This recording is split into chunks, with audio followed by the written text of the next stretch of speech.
Segala jalan sudah ditempuh, semua solusi sudah dicoba. Percuma, pernah berkata gini nggak? Percuma deh aku beriman. Kemungkinan bukan percuma ya, kemungkinan besar adalah salah gunakan iman. Karena iman itu justru berguna ketika usaha manusia itu gagal semua. Justru jangan menyerah. Pada saat semuanya sudah kita pakai, satu-satu yang tertinggal adalah iman. Kalau Anda belum subscribe di channel ini, segera, supaya Anda bisa mengikuti terus rema-rema dari Roh Kudus ya. Langsung saja di saat teduh ini kita buka sama-sama di Markus pasal 5 ayat 1-10. Guna iman judulnya. Ambil catatan. Markus 5 ayat 1-10, saya baca semua dulu. Perikopnya, Yesus mengusir roh jahat dari orang Gerasa. Lalu sampailah mereka di seberang danau di daerah orang Gerasa. Baru saja Yesus turun dari perahu, datanglah seorang yang kerasukan roh jahat dari pekuburan menemui dia. Orang itu diam di sana, dan tidak ada seorang pun lagi yang sanggup mengikatnya, sekalipun dengan rantai. Karena sudah sering ia dibelenggu dan dirantai, tetapi rantainya diputuskannya, dan belenggunya dimusnahkannya, sehingga tidak ada seorang pun yang cukup kuat untuk menjinakkannya.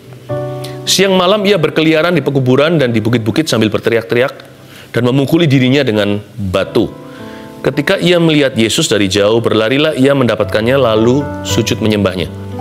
Dan dengan keras ia berteriak, "Apa urusanmu dengan aku, hai Yesus, anak Allah yang Maha Tinggi? Demi Allah, jangan siksa aku." Karena sebelumnya Yesus mengatakan kepadanya, "Hai engkau roh jahat, keluarlah dari orang ini." Kemudian ia bertanya kepada orang itu, "Siapa namamu?" Jawabnya, "Namaku Legion, karena kami banyak." Ia memohon dengan sangat supaya Yesus jangan mengusir roh-roh itu keluar dari daerah itu. Ini adalah cerita yang sudah klasik di dalam Injil. Yesus mengusir roh jahat ke dalam babi-babi. Dulu sekali di saat teduh yang lalu-lalu saya pernah sampaikan, tapi bukan di ayat-ayat awal, tapi di ayat-ayat akhirnya. Hari ini saya mau khusus konsentrasi, fokus, ajari Anda, ajarkan kepada kita semuanya, guna iman apa? Lihat ayat 1, lalu sampailah mereka di seberang danau di daerah orang Gerasa. Daerah orang Gerasa adalah wilayah non-Yahudi, makanya mereka pelihara babi. Sedangkan hewan itu diharamkan di Israel. Jadi ini adalah daerah Dekapolis, tempat orang-orang asing di situ. Orang-orang yang tidak beriman sama Tuhan, yang penyembahan berhala atau ateis sama sekali. Mereka-mereka yang tinggal di Gerasa tidak hidup sesuai dengan norma-norma Taurat, tidak sesuai dengan hukum Musa, tidak religi, apalagi rohani, religius pun tidak. Bagaimana tahu kerohanian? Orang yang sekedar agamawi itu bukan rohani. Dia hanya tampak luar, malah justru menganiaya orang lain yang tidak seperti dirinya. Ya. Ini tempat-tempat yang sangat-sangat anti agama, religion. Jauh dengan dari kerohanian. Kerohanian sudah pasti tidak ada di daerah itu. Jadi ini daerah yang sangat gelap. Saya bisa bayangkan tempat itu pasti banyak angker, banyak hantu. Tempat itu banyak dosa. Daerah orang Gerasa. Tulis baik-baik. Saya kasih poin-poin sederhana untuk Anda ingat dalam catatan yang saya sampaikan hari ini. Guna iman itu apa? Nomor 1, garis bawahi dulu di daerah orang Gerasa. Iman itu berguna di lingkungan yang tidak beriman. Itu dia. Jangan pernah mengeluh begini, kenapa sih aku dilahirkan di keluarga ini? Aku satu-satunya yang Kristen, atau aku satu-satunya yang sungguh-sungguh. Papa mamaku penyembah berhala. Saudara-saudaraku percaya enggak, ya kan?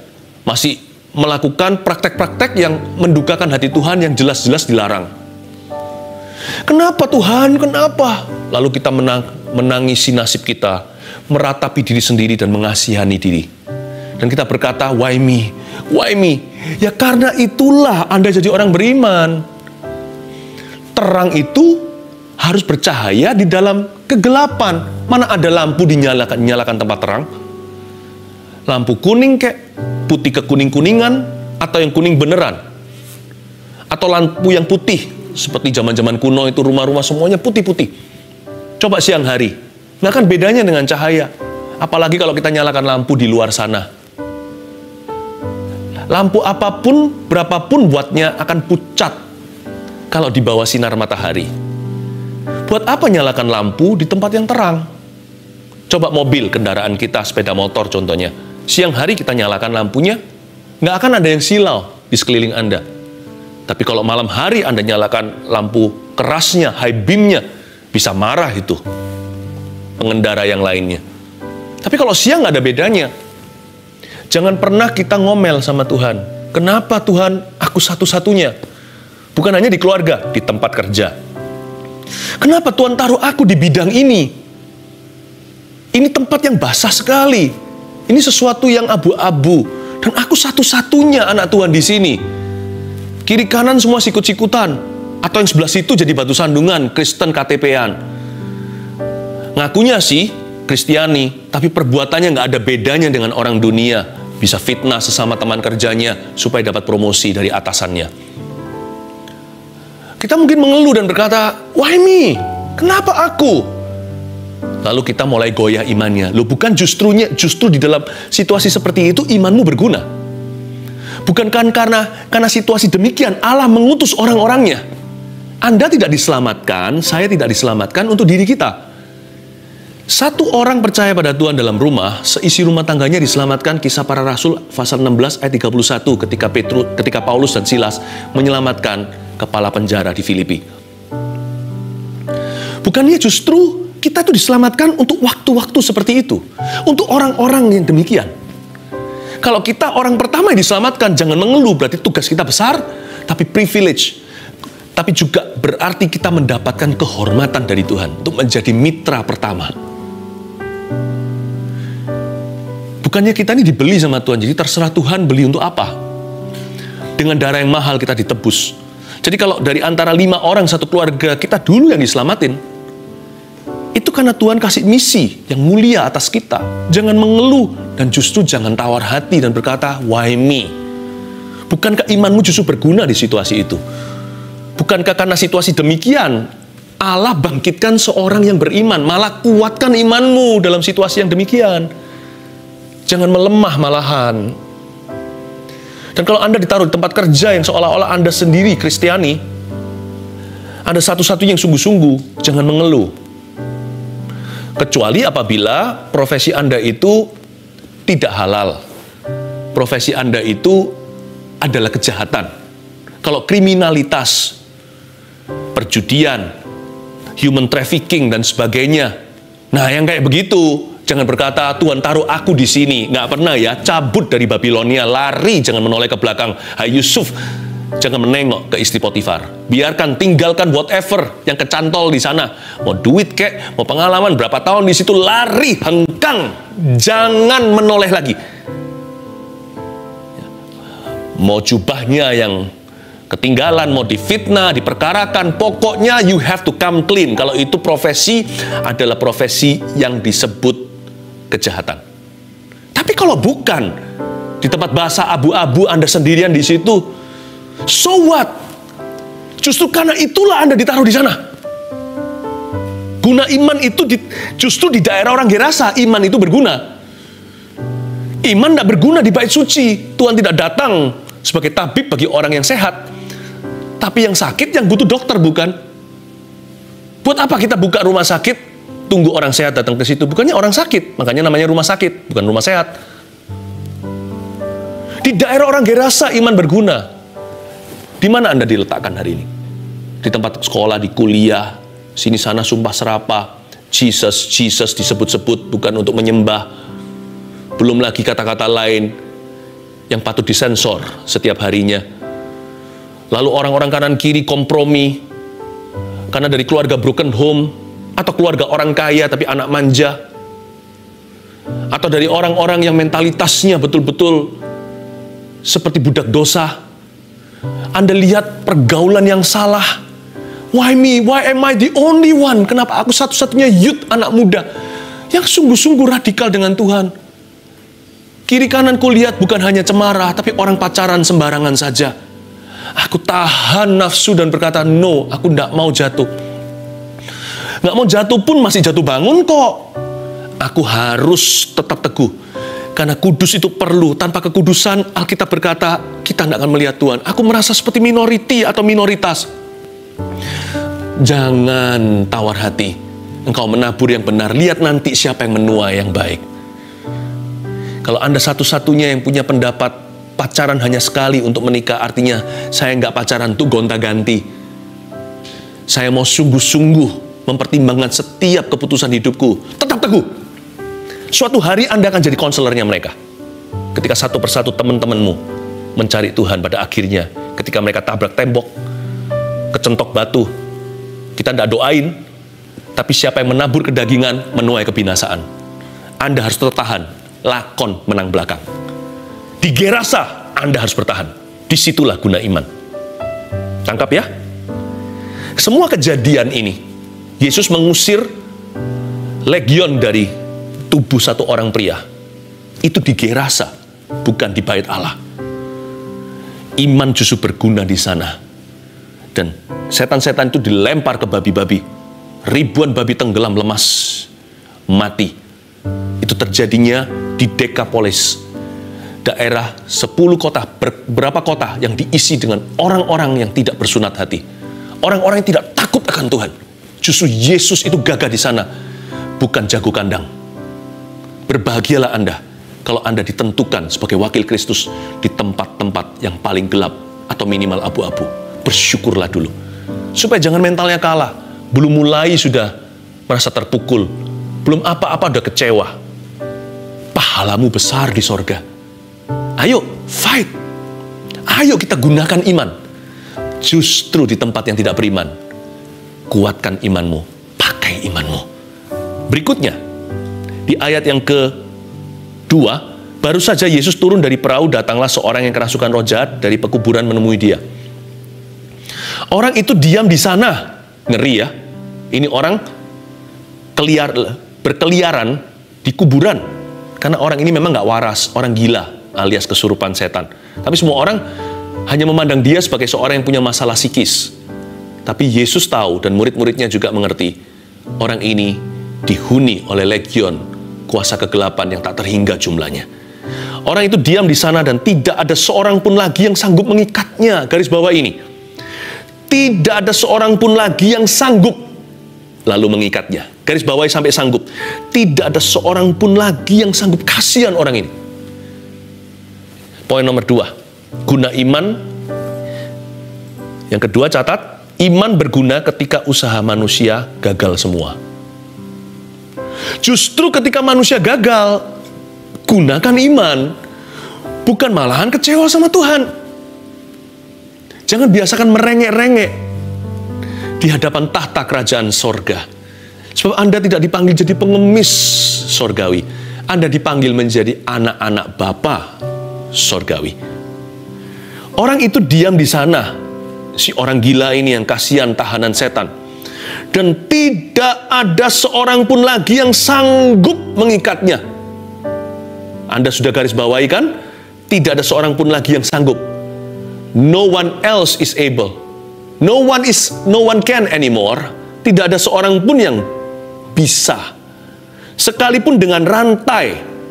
Akhir ayat 3. Jadi orang ini pasti sudah berdarah-darah, pasti sudah lecet semua, dirantai putus, rantai kayak Simpson.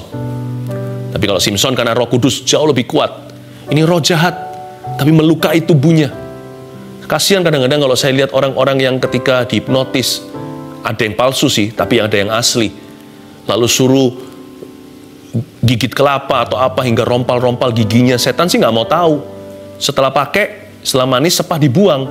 Dia jadi kuat sementara, tapi tubuh orang itu tersiksa. Setelah itu rontok giginya. Karena itu jangan mau sembarang dimasukin roh-roh jahat. Tapi inti daripada pengajaran hari ini bukan soal kuasa kegelapan, tapi soal kehidupan. Tidak ada seorang pun lagi yang sanggup. Dirantai pun nggak bisa. Semua orang udah mencoba. Pak RT, Pak RW, Pak Camat pun turun tangan. Itu orang-orang kampung semua, Dekapolis berapa kota, coba rantai dia yang terkuat-terkuat, pemuda-pemuda yang duduk-duduk biasanya di gazebo, duduk-duduk di balai kota. Mereka semua pada datang rantai, dia keroyok 30, 40, 50 orang. Bisa sih, agak jinak sebentar, dirantai, putus lagi, keliaran lagi. Semua orang sudah mencoba, semua dokter sudah pergi. Semua psikiater sudah coba. Bahkan beberapa orang dengan iman yang bimbang, ragu-ragu, iman yang eksperimentasi, doain dia juga nggak sembuh. Aduh Tuhan, aku ini sudah mencoba ke kanan kiri. Ini bukan masalah soal orang gila atau orang kesurupan, tapi mungkin sebuah problema dalam hidupmu. Anda sudah coba dari Sabang sampai Merauke, timur ke barat, utara, selatan, semua sudah dieksplorasi, nggak ada solusi. Pergi ke, kalau itu penyakit, Anda sudah ke semua tabib, ke semua ke dokter, sudah suruh minum ini, herbal, yang kimia, yang formal, yang alternatif, semua sudah dicoba. Percuma, tiada guna. Atau pekerjaan juga, Anda sudah berusaha buka bidang baru, gagal lagi. Buka lagi yang baru, gagal lagi. Gagalnya sama, meskipun usahanya gonta-ganti. Kok rasanya kemanapun aku pergi, kesialan menanti. Aku selalu dihajar dengan nasib buruk. Aku berusaha mencoba minta tolong dengan semua orang, dipinjemin uang, kembali hilang.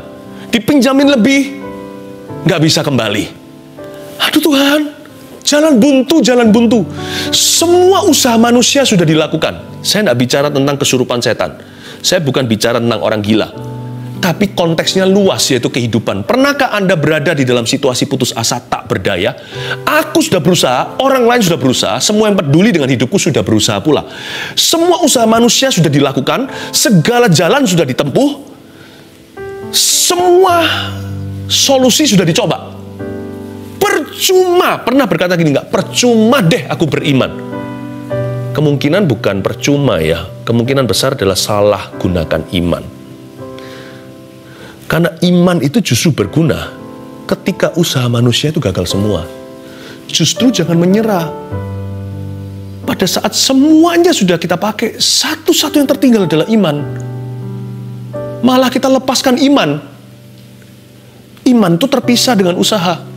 Kita bisa beriman sambil berusaha, tapi kalau usahanya sudah hangus semua, nggak bisa apa-apa. Iman tidak bisa hangus. Saya ulang. Kita berusaha harus dengan iman. Berdoa dan bekerja, kata Paulus di Tesalonika. Ya kan? Saya aja kalau mau minum vitamin, atau obat, dan sebagainya, saya percaya. Saya percaya Tuhan juga punya anak-anak Tuhan. Tuhan juga punya anak-anak di dunia medis. Saya berdoa, Tuhan Yesus, kau pakai ini. Saya bahkan percaya kalau Anda disembuhkan, Anda harus kembali ke dokter untuk dicek. Kalau Tuhan sembuhkan, selalu bisa lewat dengan ujian medis. Pasti terbukti, terverifikasi. Apapun kita lakukan, mau belajar, mau bekerja, sebelum ke kantor, termasuk kalau saya mau menyampaikan firman seperti ini, saya doa dulu. Tadi sebelum mulai dengan kru, dengan tim yang ada di balik layar, kita sembahyang, kita minta pertolongan Tuhan. Kita harus selalu berusaha dengan iman. Iman kita harus ada perbuatan. Namun demikian, ada satu titik putus asa dalam hidup setiap orang, di mana usaha sudah tidak ada gunanya. Ingatlah, kalau usaha manusia hangus, imanmu tidak hangus. Sebab iman itu kekal. Benihnya firman. Iman timbul dari pendengaran. Nggak main-main loh. Pendengaran firman Kristus. This cannot be cancelled. Justru waktu usaha kita seolah-olah percuma, dengarkan, berimanlah. Tetaplah beriman, dan berimanlah tetap. Berimanlah dan tetaplah beriman. Semoga Anda menangkap ayat yang keempat. Karena sudah sering ia dibelenggu dan dirantai, tetapi rantainya diputuskannya dan belenggunya dimusnahkannya. Sehingga, poin ketiga, tidak ada seorang pun yang cukup kuat untuk menjinakkannya. Garis bawahi, tidak ada seorang pun yang cukup kuat. Lalu untuk menjinakkannya, garis bawahi yang ini, tidak ada seorang pun yang cukup kuat. No one strong enough. Tidak ada seorang pun yang cukup kuat. 3, iman berguna di dalam kelemahan kita. Justru ketika kita lemah itulah berimanlah. Jangan malahan waktu kita lemah, waktu kita tak berdaya, kita mengizinkan perasaan kita mendikte iman kita. Tuhan, aku nggak kuat lagi menahan semuanya ini.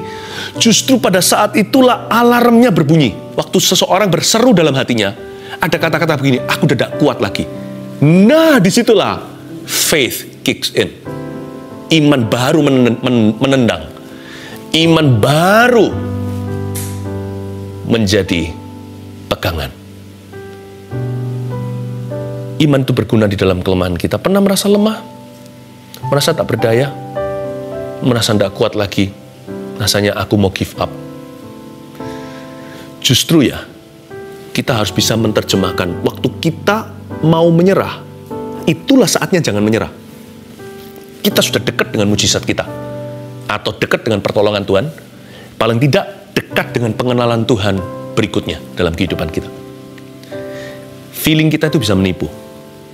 Waktu kita berkata, I cannot go any further, tidak bisa than this, tidak bisa lagi lebih lanjut dari ini. Justru waktu itulah melangkahlah dengan iman.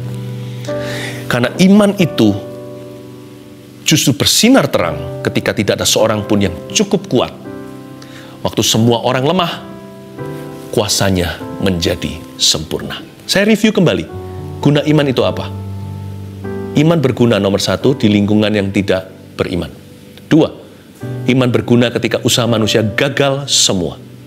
3, iman berguna di dalam kelemahan kita. Baca ayat yang ke-9, interesting, dan ayat 10 untuk saya tutup. Kemudian Yesus bertanya kepada orang ini, siapa namamu? Jawabnya, namaku Legion. Tentunya bukan nama orang itu, nama setan di dalamnya. Mereka menyebut dirinya Legion. Legion adalah batalion tentara Roma yang terdiri dari 6.000 prajurit atau tentara. Jadi di dalam tubuh orang ini ada 6.000 roh-roh jahat. Ada 6.000 penghulu-penghulu dunia gelap. Roh-roh jahat di udara, nggak main-main. Satu orang dihuni 6,000 populasi. Makanya orang ini jadi begitu gila, begitu kuat, tapi nggak bisa mati karena Tuhan masih punya perkara dalam dirinya. Saya imani ya, di saat teduh ini, setiap kali mengikut seperti ini, yang ikut itu puluhan ribu secara live-nya. Belum lagi yang nanti ditonton berikutnya ratusan ribu atau entah berapa. Tapi just today, hari ini aja saya imani bersama dengan Anda. 6,000 demons we will cast out. Kita akan usir 6.000 roh jahat lewat saat teduh ini. Dari semua pemirsa-pemirsanya yang mengalami belenggu, mengalami kutuk, mengalami sakit penyakit, dan mengalami kekerasan hati. Mari imani bersama dengan saya. Bersama Yesus bisa. Masukkan di dalam kuota ini. Percayalah, setan yang menyerang Anda itu sekarang akan kita usir bersama. Masukkan angka jumlah Anda di dalamnya. Bukan aku adalah salah satu 6.000. Anda bukan setan, saudaraku. Tapi setan yang mengganggu aku itu masukkan. Pastor Philip, kita sama-sama beriman. Ayo bersama-sama secara korporat.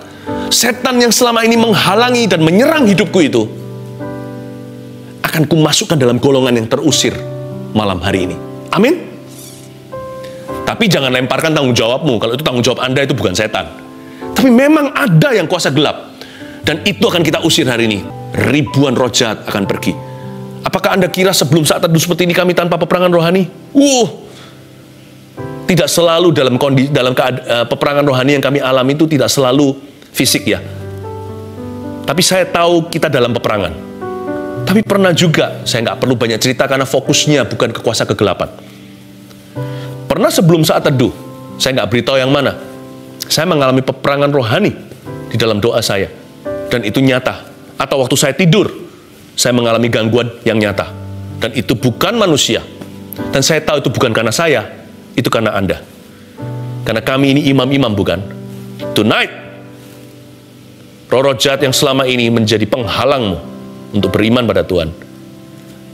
Hari ini juga kita usir ke mulut-mulut babi di dalam nama Tuhan Yesus. Terakhir, ayat 10, ia memohon dengan sangat. Legionnya memohon dengan sangat supaya Yesus jangan mengusir roh-roh itu keluar dari daerah itu. tanggung jawab kita, peran kita cuma ini. Sederhana kan? Setan aja berdoa kalau dia ketakutan. Bayangkan, ini Legion dikatakan Legion itu memohon dengan sangat. Bukankah itu syafaat? Supaya Yesus jangan mengusir roh-roh itu keluar dari daerah itu. Setan aja pakai jalur doa. Meskipun beda sama kita ya. Jangan pernah jadikan satu teori setan itu berdoa sama Yesus. Enggak, dia memohon dengan sangat. Setan tahu memohon dengan Tuhan ketika dia putus asa.